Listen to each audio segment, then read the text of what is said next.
Here is chapter 20 of Escape from Mr. Lemonchello's Library. Losers.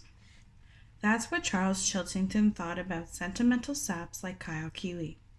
A damsel in distress starts screaming and he forgets all about winning the game to go rescue her? What a pathetic loser. Unless, of course, Haley Daly was screaming because she had already found the alternate exit. That made Charles laugh. Impossible. Although quite pretty, Haley Daly, the princess of the 7th grade, was a total airhead. There was no way a dumb girl like her could have outsmarted Charles Chiltington. It was time to play his hunch. Twice already the head librarian, Dr. Zinchenko, had said, "The library staff is here to help you find whatever it is you are looking for." She had said it once when they were just about to enter the library, and again when she was reading the laundry list of rules. Well, what Charles was looking for was a way out of the building that wasn't the front door and wouldn't set off any alarms. That was why he kept coming back to the lobby with the gurgling fountain, why he kept studying the display case labeled Staff Picks, our most memorable reads. "The staff is here to help," he muttered. "These are staff picks. Ipso facto, this has to be some sort of enormous clue." Inside the sealed bookcase, Charles saw 12 book covers.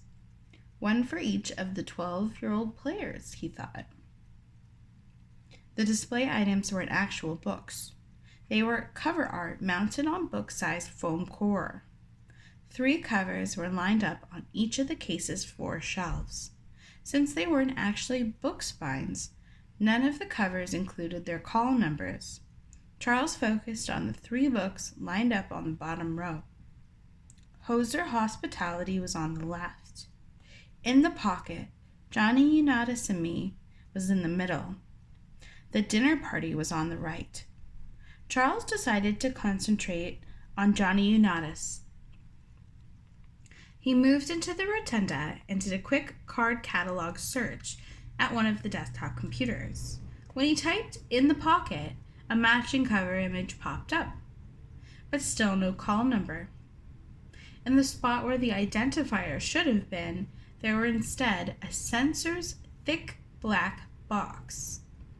In the words "ID" temporarily removed from the system. Scrolling further down the screen, Charles came across a rather unusual annotation. "You didn't really think we'd make it that easy, did you?" Charles grinned. The computer was telling him he was on the right track. He glanced up from the desk. The children's room was directly in front of him. The book about Johnny Unitas, with its cartoony cover depicting a football player wearing a number 19 jersey and dropping back to launch a pass, was most likely a children's book. Of course, it was also a sports biography. So would it be shelved with sports books, biographies, or children's books? Charles went back to the computerized card catalog. He read the book's description. Billy wants to be a great quarterback like his hero, Johnny Unitas, but his coach is worried he'll get hurt. Sounds like fiction, a made-up story, so it had to be in the children's room.